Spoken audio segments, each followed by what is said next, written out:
तर्क और विज्ञान की प्रधानता, यह लौकिकता, ईश्वर केंद्रीयता नहीं, वो तो परंपरा का मूल्य हो गया। मानव केंद्रीयता, मानवतावाद, स्वतंत्रता, समानता, सामाजिक न्याय, और इस दिशा में परिवर्तन की प्रक्रिया को हम आधुनिकीकरण कहते हैं। और एक पूर्व के देश द्वारा पश्चिमी जीवन शैली को अडॉप्ट करने की प्रक्रिया को हम पश्चिमीकरण कहते हैं, वेस्टर्नाइजेशन कहते हैं। तो अगर हम पश्चिमी जीवन शैली को देख करके बर्थडे मनाते हैं, हैप्पी बर्थडे टू यू, इसको वेस्टर्नाइजेशन। अगर हम पश्चिमी जीवन शैली के तर्ज पर लिविंग और डेटिंग पे जाते हैं, इसको वेस्टर्नाइजेशन। मेरी बातों को समझो। अगर हम कोट टाई पैंट पहनते हैं, इसको वेस्टर्नाइजेशन, नॉट मॉडर्नाइजेशन। धोती पहन के भी मॉडर्न बन सकता है। अभी तक हम लोग आधुनिकता को बड़ा गलत समझते हैं। बहुत सारे हमारे जो छात्र हैं वो आधुनिकता और पश्चिमीकरण को एक मर्ज करके देखते हैं। ये कंसेप्ट गलत है। जो साड़ी पहने हैं, जो समीज सलवार सूट पहने हुए हैं, जो धोती कुर्ता पहने हुए हैं, जो नारियल तेल लपेट के जो लड़कियां चोटी बांधे हुए हैं, हमारे आज के आधुनिक मेट्रो में पढ़ने वाले बच्चे उन लड़कियों को बहन जी कहते हैं, ट्रेडिशनल कहते हैं, पिछड़ा हुआ कहते हैं।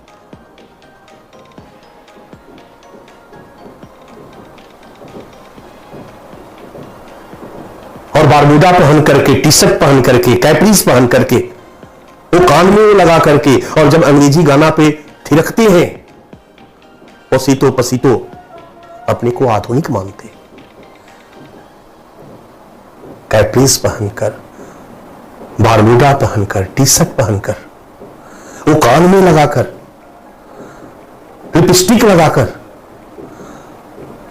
अंग्रेजी गाना पर थिरकना, हाय करना, हेलो करना,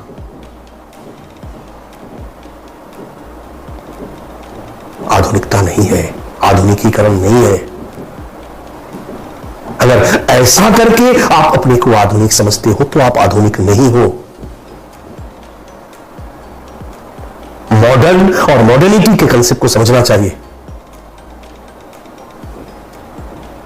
और कोई धोती कुर्ता पहनकर,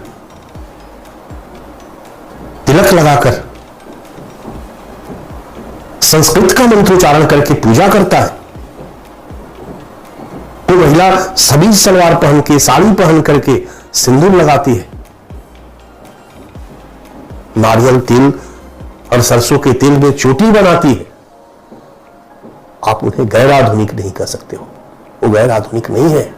वो नारियल तेल में चोटी बनाने वाली लड़की भी, समीज सलवार पहनने वाली लड़की भी, पूरा भर के सिंदूर लगाने वाली और साड़ी पहनने वाली महिला भी, धोती कुर्ता पहनने वाला व्यक्ति भी आधुनिक हो सकता है। और पसीतो पसीतो वाला भी गैर आधुनिक हो सकता है, परंपरागत हो सकता है।